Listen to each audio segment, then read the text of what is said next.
Show rolling. Y'all ready for your next concert? Give it up for Kevin Seefried, everybody. What's up? Good to see you guys. I have a girlfriend. Yeah, we kiss. On the forehead. She's not a whore, but I love her a lot, man. I love my girlfriend. We've been talking about getting married, but I just found out that engagement rings are supposed to be 20% of your annual income. Did you know that? Yeah, 20% of the money you bring in a year. And I love my girlfriend, but I can't survive on just 80% of what I borrow from her. Like that. That's not a lot of money. She's a teacher. She gets paid in apples, so. We've been dating for like 3 years, and her mom came to visit last week, and she was like, "So when's the wedding?" I was like, "I don't know, when Meg increases my allowance." Ball's in her court. I love her, but we fight a lot. We fight a lot because we live in a studio apartment, which is a great way to break up slowly. And we got in a fight the other day. This is the kind of stupid fight we got in. She came home, and I was trying to watch that Ted Bundy documentary. And she came in and she was like, "You gotta stop watching these serial killer shows. I'm worried you're gonna become a serial killer." I thought that was like really mean. Because I also watch a lot of sports. She's never come home and been like, "I'm worried you're gonna become someone I'm attracted to." Like, never happened. I'm so insecure about my appearance with her. I feel like I don't like make her happy. Like every time we get done, you know, kissing. I need her to tell me that I did a good job. Like I just turned like a teller from Wells Fargo. I'm like, "Were you satisfied with your service today?" And then she's like, "Actually, could I say manager?" Is that? I think the reason I get nervous is because I'm from like a very hot family, and I'm, you know, here we are. So, like my brother, this is true. My brother was once cast as the body double for James Franco in a TV show. He was the body double for James Franco, and I looked like if Ed Sheeran died. That's not fair. Here's how handsome my brother is. He's a gay guy. He's had 5 boyfriends, and all of them were straight before. Yeah, people think being gay is a choice. It isn't. My brother decides for you.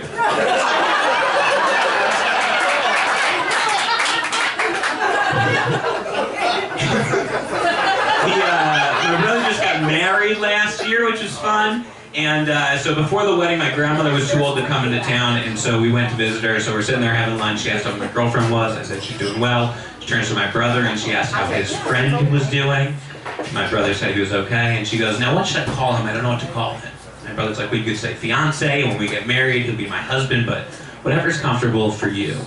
And what was the sweetest moment of my 85-year-old grandmother's life, she looks my brother in the eyes, and she goes, "No, it's not about what's comfortable for me. It's about what's comfortable for you."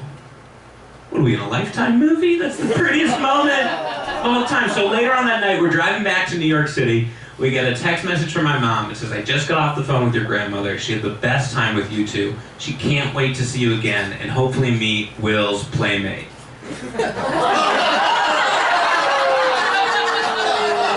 And he wasn't comfortable with that at all. He stopped the car on the highway and called her up and was like, "Grandma, actually we don't say playmate, okay? He's my leather daddy." That is the PC term, okay? Playmate sounds gross, right? Why is it that everything from our childhood has become like gross and sexual as adults? Bad boy, naughty girl, daddy's favorite. Spanking's a sex thing. Spanking's the only punishment from childhood that's like made its way into the bedroom. But I feel like intelligent people don't hit their kids anymore, right? So in 20 years, sex is gonna be totally different. You're gonna be with a girl, she's gonna be like, "I've been a naughty girl." "Oh yeah? well then maybe you should take a time out. Think about what you've done. 20 minutes in your room, no computer! Then when you're ready to apologize, you can fuck me. So...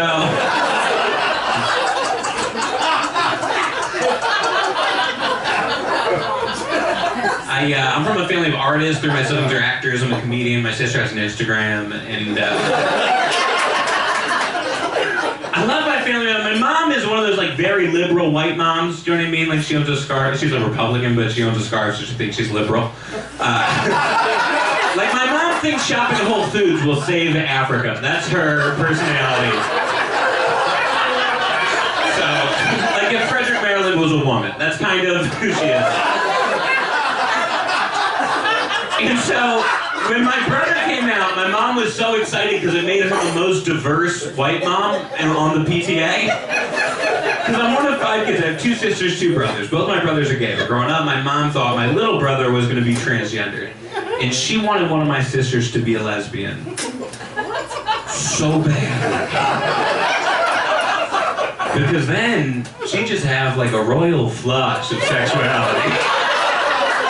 She'd win every PTA meeting. She'd just be like, straight boy, gay boy. Straight girl, gay girl. And the Rivers, one in transition. So suck it, Karen. I get her in the bake sale, bitch. Take your heteronormative kids out of here. We're making rainbow cupcakes. Growing up, we thought my little brother was going to be transgender until he learned how to use like the right pronouns if somebody switches genders. And so I grew up always knowing how to do that, which meant I never understood the people who couldn't figure it out. It's like, how can you not remember to like make a little change to protect someone's identity? Like, how can you not remember to make a little change? It seems silly that anyone would forget to make a little change. And I never understood how you could forget to make a little change until last year my credit card company switched from the swipe to the chip, and I was like, okay, I get it. Because I couldn't figure that out for months. I got so defensive. Every time I was in CVS, I'd be like, swipe, swipe, swipe, swipe. And the cashier would be like, oh, actually, it's the chip now? Not in my America. It was born to swipe and stay to swipe.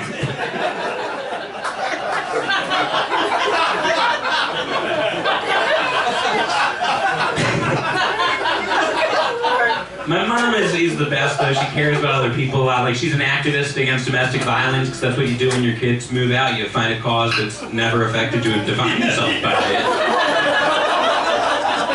Stay with me. I'm not saying that you can't raise awareness if you're not a victim, okay? All I'm saying is that if you talk about domestic violence all the time, it doesn't make Dad look good. Doesn't reflect well on my father. The issue she cares the most about is emotional abuse. You guys know what that is? Blink twice if he's doing it. She closed her eyes entirely and then opened them to be very clear. Emotional abuse.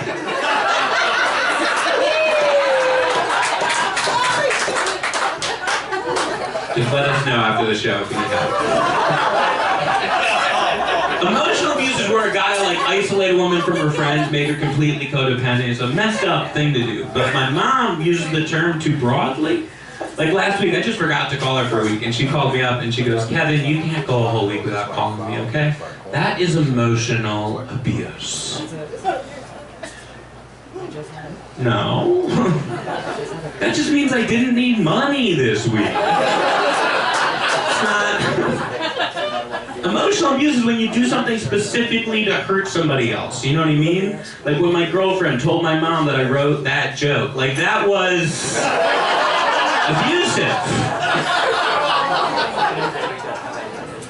My dad is not abusive as far as we know. But he is like old school, like he's trying to improve with the times, but he's not quite there. Do you know what I mean? Like he still thinks it's important to like let everyone know when he sees a woman who's hot. He's been doing that with me since I was 2 years old. He thinks he has to point out every hot woman in the world. But he doesn't think they can tell because he calls them Canadians. He's got a code word. He'll be like, hey, check out these Canadians over there. No, they can't tell I'm using the word. It's like, hey, you're still pointing, so And a few years ago, when I was 17, we were touring college campus, and I remember one time we were on this campus, we're walking around, and there was a volleyball team that was working out. And so my dad looks over at me and he goes, "Pretty good Canadian population here, huh?" And our tour guide heard him. So she turns around and she goes, "Is that something you're looking for in an institution?" And then there was this one poor girl from Toronto who raises her hand and she goes, "Oh, I'm Canadian."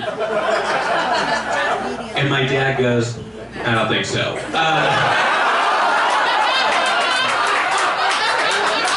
Wasn't very nice.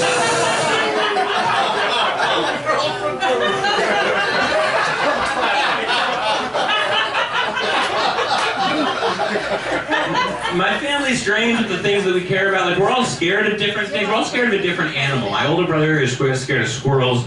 My little brother's scared of chickens. I'm scared of dogs. But none of us were ever, like, attacked by those animals as kids. I think somebody just, molested us to the tune of Old MacDonald.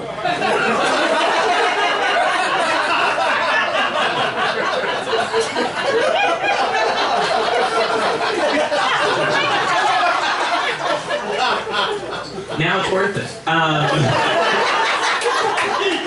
don't know, man. I've been scared of dogs my whole life, and people always think it's because I was attacked. Like, as soon as I tell people I'm scared of dogs, they turn to a therapist all of a sudden. They're like, I think I know why you're scared of dogs. Probably as a child, you were bit by a dog. So, duh. We don't do that with any other fear, right? You never go up to somebody who's scared of flying, like, I think I know why you're scared of flying.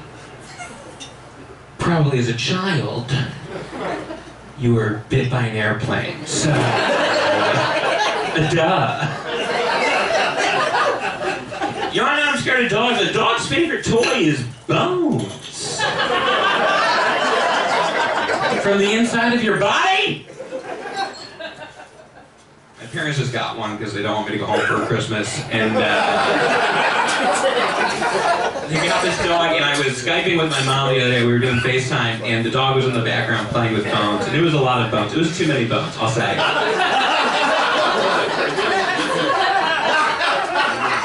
And so I asked my mom, I was like, "Where'd you guys even buy him all those bones?" And she goes, "Oh, we didn't buy many bones." And that's how they found my neighbor, so...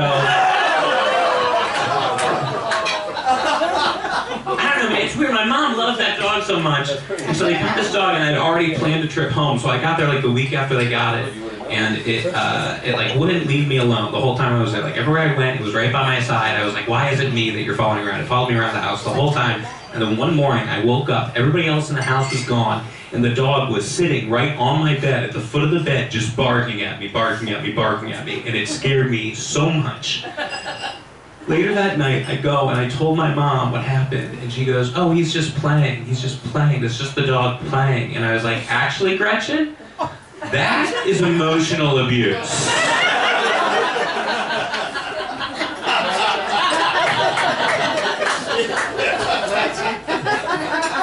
Hey, you guys ever realize how the more someone tells you how much they love the American flag, like the more convinced you are they own a Confederate one?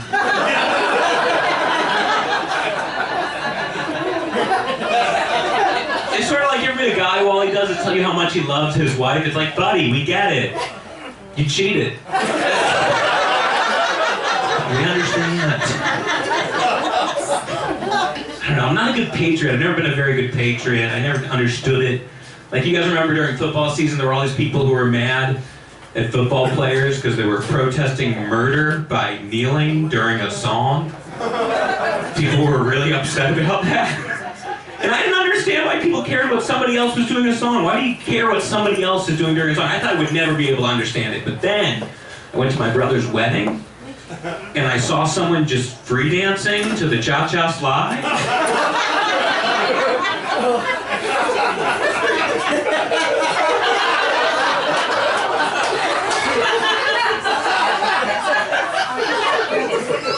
I was like, "That's offensive to our nation!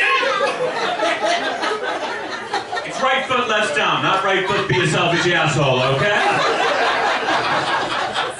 They sacrificed their singlehood. I don't know, man. I've never really understood the full nation. I used to live in New York, and before I gave up, and I was a tour guide there, and people would get so mad when I would like correct their history on tours. I had one guy who thought I was rewriting history. He was like, "Oh, we're just rewriting history now, dude? Is that what we're doing? What's next? What's next? We're just gonna take Thomas Jefferson out of the textbooks?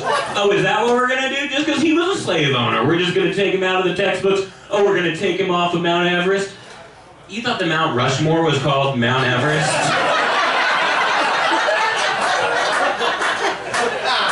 Let's be clear, no one has ever suggested that, right? No one wants to take Thomas Jefferson out of the textbooks. They want to add in the info that got left out the first time.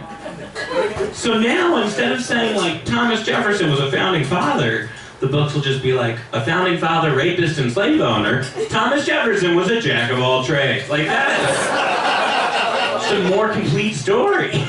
He was a triple threat.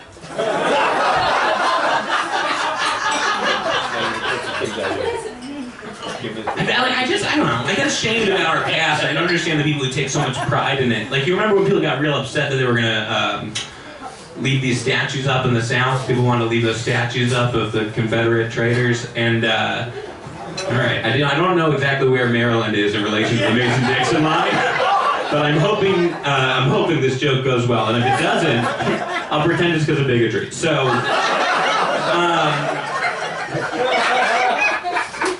people were really upset about these statues, you know what I mean? And I just don't understand why you'd want to have like a monument to something you should be ashamed of.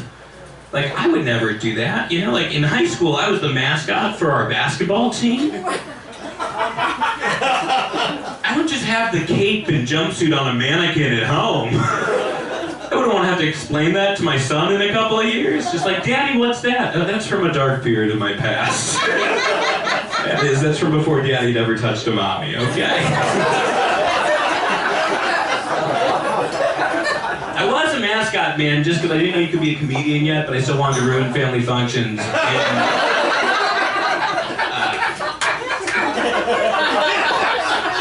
Being a mascot sucks, dude. It's like if you bomb as a comedian, that's not fun. But if you ever, like, bombed as a mascot, have you ever tried to start the wave unsuccessfully? You look like you're auditioning to be the blow-up guy outside a Honda dealership. And here's the worst part is I had to root for the kids who bullied me. That's who the athletes were. It was the people who actively tried to make my life worse every single day. Yeah, it has to be how it feels to be like a poor Republican.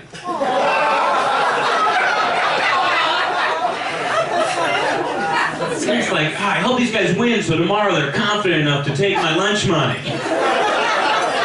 Even though they already have so much lunch money. I took the hat off to be real expressive for that one.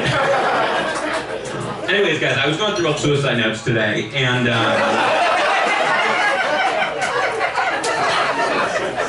didn't use them. For me, like, I think it's good to have one just in case. You know what I mean? Like, what do you find out your parents are cousins, dude? We're just gonna keep hanging out? Have a plan. Like, for me, I just don't want to have to write that letter on the day that it's due. Like, remember in school when you read a paper on the day it was due? Not a good paper. I don't want my suicide note to just be like, Webster's Dictionary defines suicide as. The rest is just plagiarized from the kid who killed himself last semester. Like, weird. I've never killed myself. I'm not a ghost, but I called the suicide hotline one time, and it wasn't because I wanted to hurt myself. I just been through a breakup, and I wanted to talk to somebody who wasn't allowed to hang up on me. Did you know when you call the suicide hotline, the first thing you hear is an automated message machine? Yeah, imagine being, you know, suicidal. It's just like, you reached the national suicide hotline. That's the be sadder is if you just called up and it was like a ringback tone of a Sarah McLachlan song, and then someone in the background being like, "Do it." Like, all right, guys, I'm texting you. Thanks. Good night.